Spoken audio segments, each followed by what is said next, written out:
नमस्कार साथियों, कैसे हैं आप सभी? आशा करता हूं कि आप स्वस्थ होंगे, सुखी होंगे और प्रसन्न होंगे। जैसा कि हम किसी न किसी विषय को लेके बात करते हैं, चर्चा करते हैं, उसी विषय में आज हम बात करेंगे पॉलीगेमी के बारे में। पॉलीगेमी और पॉलीएंड्री, इसमें आपको पता ही होगा कि भारत में एक पुरुष जब कई महिलाओं के साथ शादी करता है, मैरिज करता है, तो उसे हम पॉलीगैमी कहते हैं। और जब कोई महिला कई पुरुषों के साथ शादी करता है एक ही समय में, तो उसे पॉलीएंड्री कहते हैं।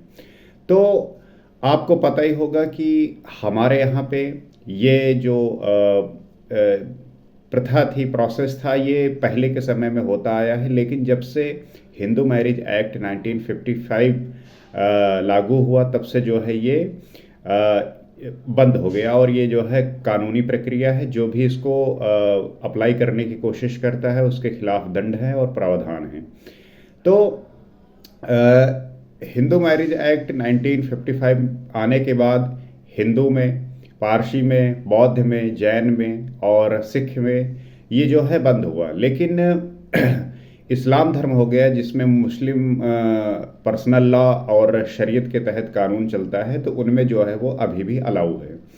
तो असम में जो है एक वहाँ की गवर्नमेंट जो है पॉलीगेमी को बैन करने के लिए, बिल्कुल ख़त्म करने के लिए जो है वो कानून ला रही है। और उसके लिए उन्होंने जो है वहाँ के लोगों से पहले बातचीत की, उसके बाद जो है वो विधानसभा में इस बात को जो है पारित किया और पास करवाया। अब वो जो है इम्प्लीमेंट करने की कोशिश करेंगे।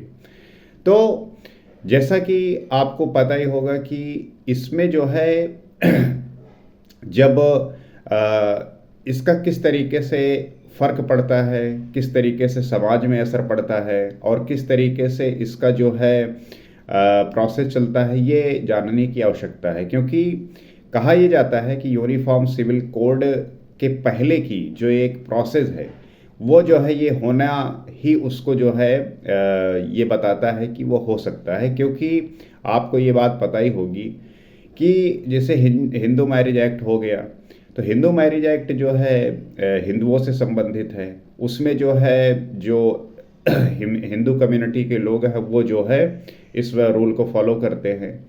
तो यूनिफॉर्म सिविल कोड का मतलब ही यही होगा, अगर आएगा तो उसमें हिंदू हो गए, मुस्लिम हो गए, सिख, पारसी और क्रिश्चियन, हर एक धर्म के लोगों का जो है जो रूल होगा, जो नियम होगा, वो एक ही होगा। चाहे वो मैरिज से लेके हो, चाहे वो डाइवोर्स से लेके हो, चाहे वो इनहेरिटेंस को लेके हो, तो सभी के लिए एक कानून होगा।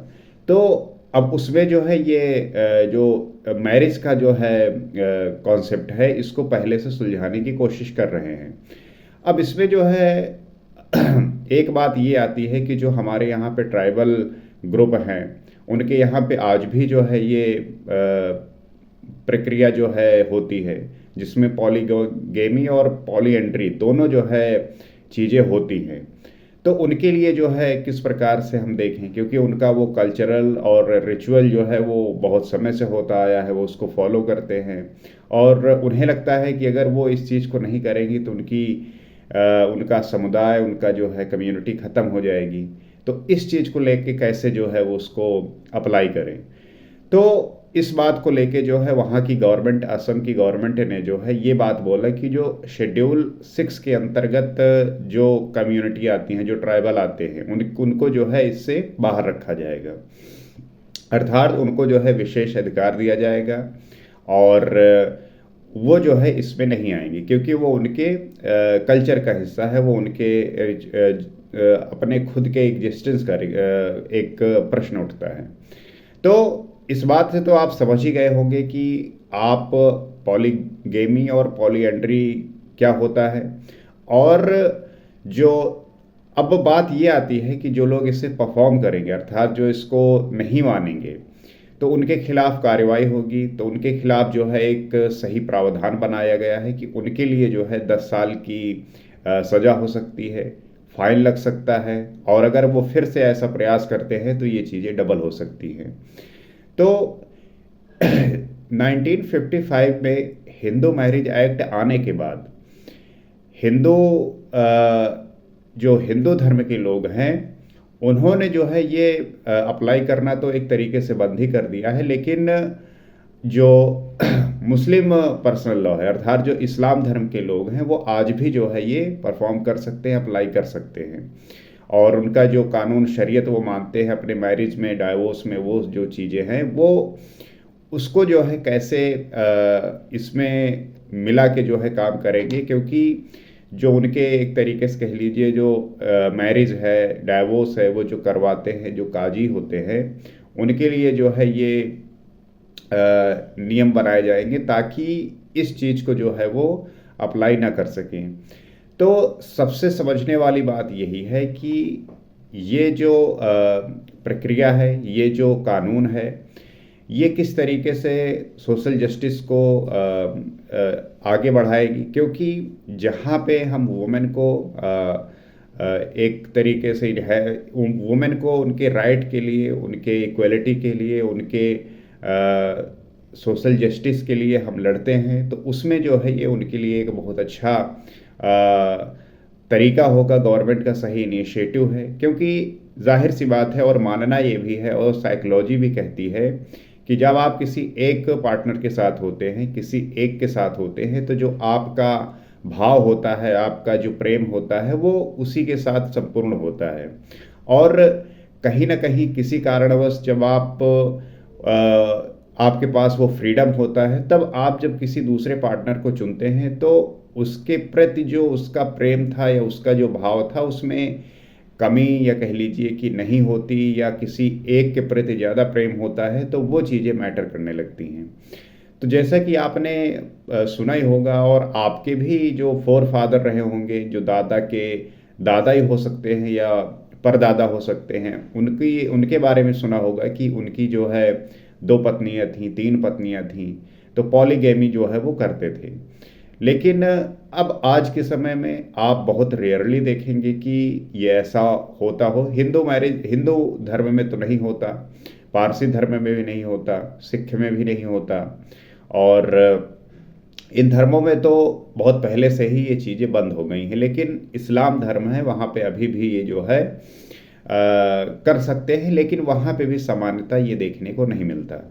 तो इससे तो हम यही सीख सकते हैं कि अगर हम वुमेन को इक्वलिटी के, उनको सोशल जस्टिस पे और उनको बराबर का हक देने का प्रयास करें हर एक मामले में, चाहे फाइनेंशियली हो, चाहे इमोशनल हो, और किसी भी तरीके को उनको हम जब इक्वलिटी की बात करते हैं तो उसमें जो ये है वो बहुत महत्वपूर्ण भूमिका निभाती है।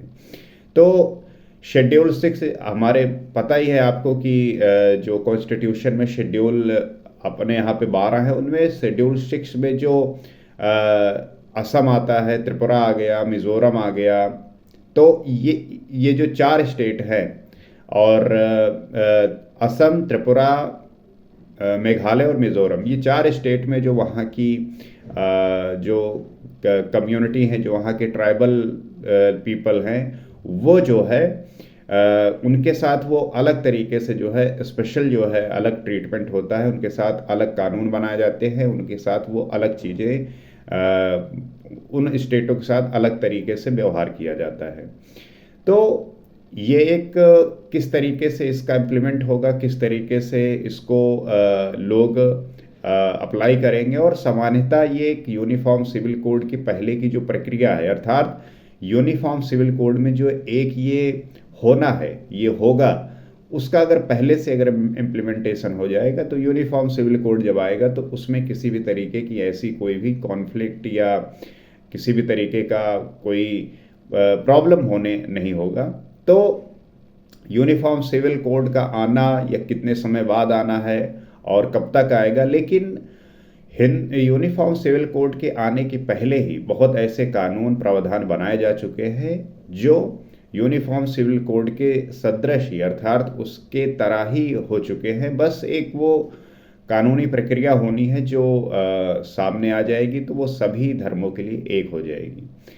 तो पॉलीगेमी क्या है, पॉलीएंड्री क्या है, इस बात को आप समझे होंगे, और आज के समय में आप देखेंगे कहीं भी आप जाएंगे तो इसके बारे में जो डिबेट होता है, डिस्कशन होता है कि वुमेन को राइट्स को लेके और मेल की क्या सोच है इस बारे में।